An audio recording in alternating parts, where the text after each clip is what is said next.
கர்த்தருடைய பரிசுத்த நாமத்திற்கு மகிமை உண்டாவதாக. இந்த அருமையான காலை வேளையில் கர்த்தர் நம்மளோட பேசுகிற வார்த்தை ஆதியாகமம் 31 30 32.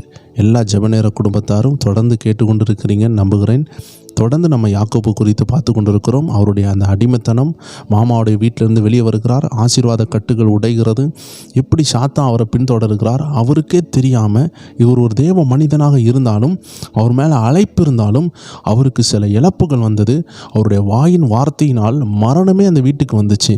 தேவ ஜனங்களே, நம்ம வாயின் வார்த்தை ஒரு திறந்த வாசலாக இருக்குது சாத்தான் உள்ளே நுழையிறதுக்கு. அது எடுத்துக்காட்டு யோபு இருக்கிறார். யோபு பயந்தது உள்ளே வந்துச்சு. ஏன்னா யோபு நாவின் வார்த்தையில் கவனம் இல்லாமல் இருந்திருக்கலாம். அதனால் அவர் பயந்து என்ன செய்திருக்கிறார், அதை கன்ஃபஸ் பண்ணிக்கிட்டே இருந்திருப்பார்.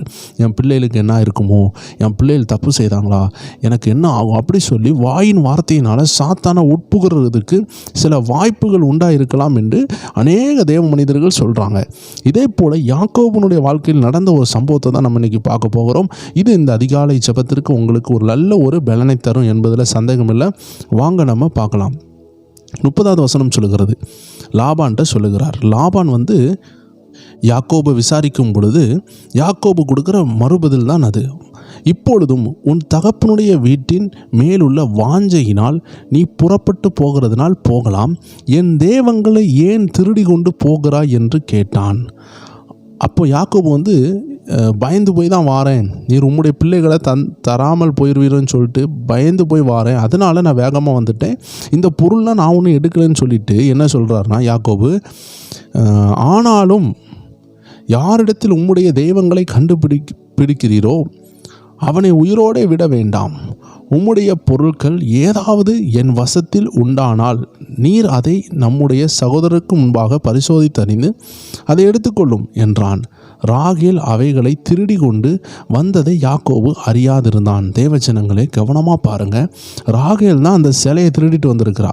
இதிலேருந்தே தெரியுது, நம்ம லாபான்னு சொல்லக்கூடிய இந்த யாக்கோபனுடைய தாய் மாமா ஆண்டவரை அறியாதவன்.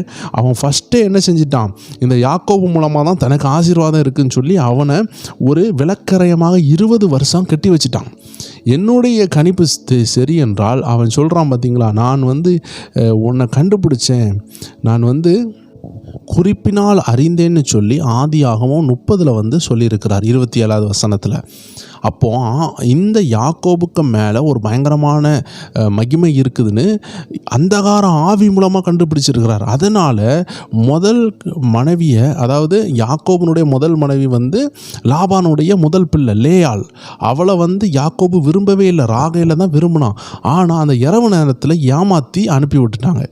அதனால் அந்த கல்ச்சர் படி பார்க்கும்பொழுது நைட்டு நேரம் முக்காடை கலத்தக்கூடாது. அதனால் அந்த முகத்தில் யாருன்னு தெரியாததுனால, அந்த நாட்களில் லைட்டு கிடையாது, எதுவுமே கிடையாதனால யாரும் தெரியலை. அதனால் முதல் 7 வருஷம் கஷ்டப்பட்டதுக்கு லேயாள் கிடச்சிருக்கா. ஆனால் ராகேல் தான் கிடைக்கணும், ஆனால் கிடைக்கல. 2வது வருஷம் கஷ்டப்பட்டது, 2வது 7 வருஷம் கஷ்டப்பட்டதுக்கு ராகேல் கிடைக்கிறா. இப்போ இந்த ராகேல் பாருங்கள், அவள் செய்கிற தவறு பாருங்களேன். சிலையை திருடினதுனால யாக்கோபு சொல்கிறாரு லாபான்ட்ட, யார் திருடினாலும் அவங்க செத்து போகட்டும்னு சொல்லுகிறார், அவங்கள கொன்றுங்கன்னு சொல்லுகிறார். ஆனால் யாக்கோபுக்கு அது தெரியாது. இந்த நம்மளுடைய விரும்பத்தக்கதான நம்ம நேசித்த மனைவி திருடி வச்சிருக்கான்னு தெரியாததுனால இந்த அபிஷேகம் உள்ள மனுஷன், அழைக்கப்பட்ட மனுஷனுடைய வாயிலிருந்து வந்த வார்த்தை சாத்தான் பிடிச்சிக்கிட்டான். என்ன ஆயிட்டு, இவருக்கு 4 மனைவி இருக்கிறது.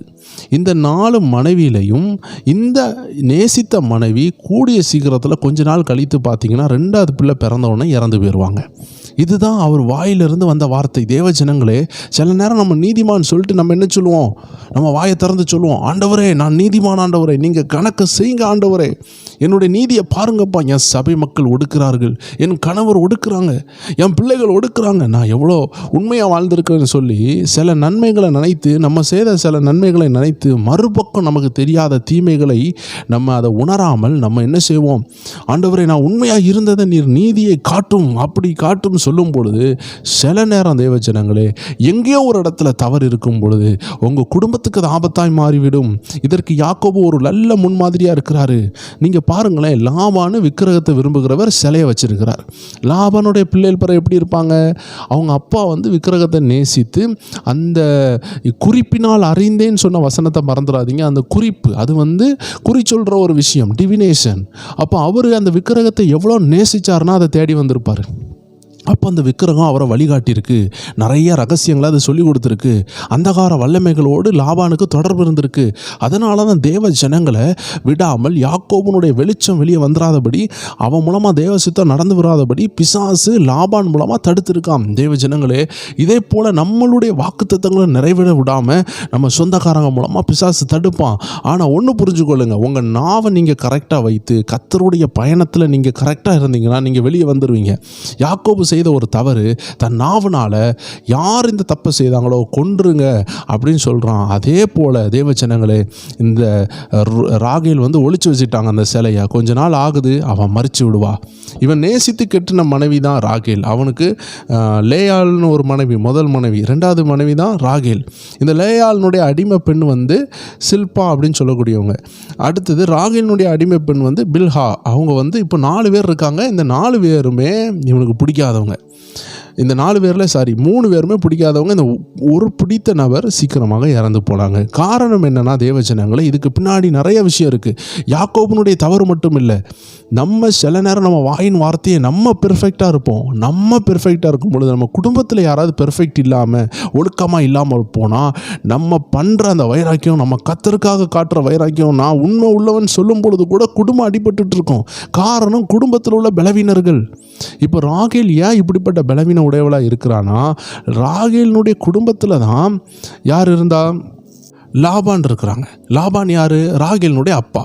ஆனால் இந்த லாபான் இன்னொரு பக்கம் யார்? ரெபெக்காளினுடைய தம்பியோ அண்ணனோ. அப்போ ரெபெக்காளினுடைய சொந்த பிளட் லைனுடைய சகோதரன். ரெபெக்காள் என்ன தப்பு பண்ணா? யாக்கோபை எத்தனை மாற்றுறதுக்கு உதவி செய்தவளே ரெபெக்காள் தான். அவள் தான் சொல்கிறா, உன் மேலே வரக்கூடிய சாபம் என் மேலே வரட்டும், அப்பாவை ஏமாற்று சொத்தை வாங்குன்னு சொன்னான். அப்போ ராகேலும் கெட்டவளாக இருக்கிறா. அதாவது அந்த லாபானுடைய குடும்பத்தில் உள்ள சகோதரி தான் ரெபெக்காள்.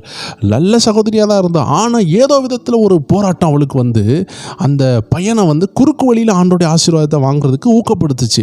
ஏன்னா இது அந்த விக்கிரகத்தினுடைய வல்லமை. ஏதோ ஒன்று அவளை புஷ் பண்ணியிருக்கு தவறாக நடக்கிறதுக்கு, தேவனுக்கு கீழ்ப்படியாமல் இருக்கிறதுக்கு. அதே மாதிரி ராகேல் பாருங்க, சிலை எடுத்து வச்சிருக்கிறா. ஹஸ்பண்டு கூட எத்தனை வருஷம் இருந்திருக்கிறா? கிட்டத்தட்ட ஹஸ்பண்டை நிறைய வருஷம் அவளுக்கு தெரியும், கூடவே இருந்துட்டா நிறைய ஆண்டுகள். ஆனாலுமே ஹஸ்பண்டுடைய தேவத்துக்கு மேலே ஒரு நம்பிக்கை இல்லை, எடுத்து சிலை எடுத்து ஒழிச்சு வச்சிருக்கிறா. இதனுடைய ரூட் காஸ் பார்த்தீங்கன்னா, தேவ ஜனங்களே, இவங்களுடைய தலைமுறை யார்? இந்த லாபான் யார்? இந்த லாபான் யாருடைய பிள்ளைன்னு பார்த்தீங்கன்னா, தேராக்கின் வம்சத்தில் வரக்கூடியவங்களுடைய பிள்ளைகள் தான் இவங்க எல்லாருமே.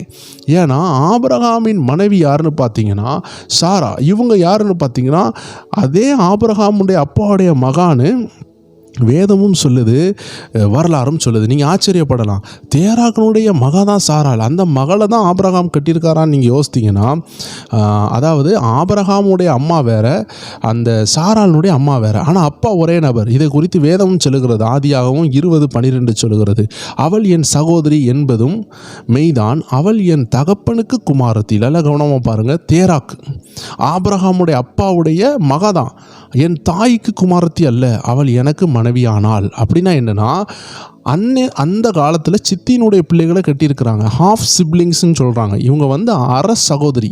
அதாவது ஒரு சகோதரியை ஒரு சகோதரால் கட்ட முடியாது, சித்தி மகனை கட்ட முடியாது, சித்தப்பா பிள்ளைகள் மகளையோ மகனையோ இன்றைக்கி கட்ட முடியாது. ஆனால் அந்த காலத்தில் இந்த ரூல்ஸ் இல்லாததுனால கட்டியிருக்கிறாங்க.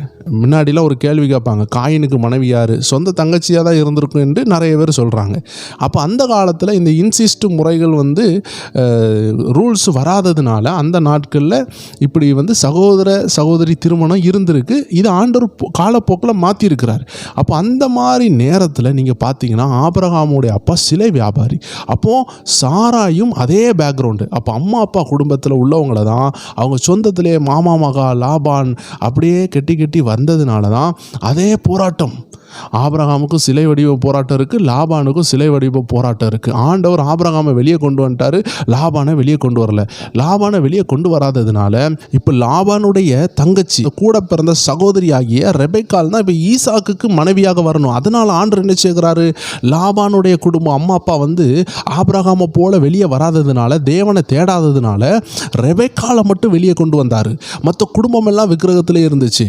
கொஞ்ச நாள் கழித்து பார்த்தா இப்போ குடும்பத்தில் இருந்து இருந்து ஒருத்தன் அங்கே போகிறான். அவன் பேர் தான் யாக்கோபு. அவன் எத்தனை மாதிரி திரும்பி அங்கே போகிறான். அதாவது ஒரு போராட்டம் நடக்கு. எப்படியாவது விக்கிரகத்துக்கு இழுக்கணும்னு பிசாசு இழுக்கிறான். அப்போது இந்த வல்லமை எப்படி கிரியை செஞ்சிச்சுன்னா ரெபெக்காள் மூலமாக தான் கிரியை செஞ்சிச்சு. அவள் தான் என்ன செஞ்சா, தான் மகனை கேடுகட்ட ரூட்டில் கொண்டு போய் அவனை திரும்பி அவங்க அம்மா அப்பா ஊருக்கு அனுப்பிட்டான். ஆபிரகாமுடைய ஆசை, என் மகனுக்கு என் குடும்பத்திலிருந்து ஒரு பெண்ணை கொண்டு வாங்க.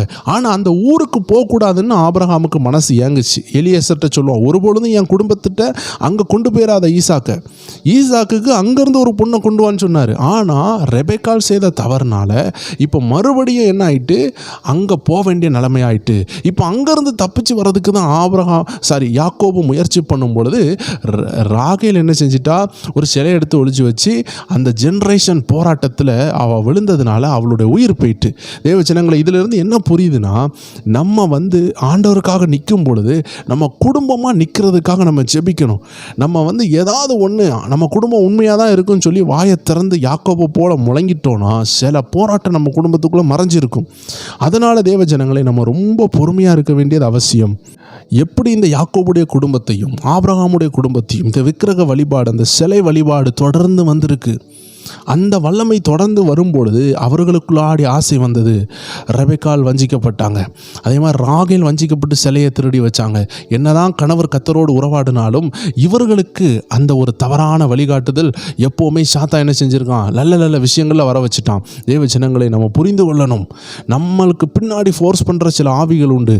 அதனால் நம்ம நாவை நம்ம காத்துக்கொள்ளணும். இல்லைனா நம்ம குடும்பத்தில் சில ஆபத்துகள் வந்துவிடும். இந்த அருமையான நேரத்தில் கர்த்தர் நம்ம நாவை காத்துக்கொள்ள கிருபை தருவாராக. நம்மளை துரத்தி வருகிற அந்தகாரங்களை ஜெயிக்க உதவி செய்வாராக. தொடர்ந்து நம்ம பார்த்து கொண்டு இருக்கிறோம். இன்றைக்கி நம்ம பார்த்தது சில அந்தகார ஆவிகள் நம்மளை தொடர்ந்து வருகிறது. தேவ ஜனங்கள் நாவை காத்துக்கொண்டா கண்டிப்பாக உங்கள் ஜீவனை காத்துக்கொள்ள முடியும். ஜெபிப்போமா?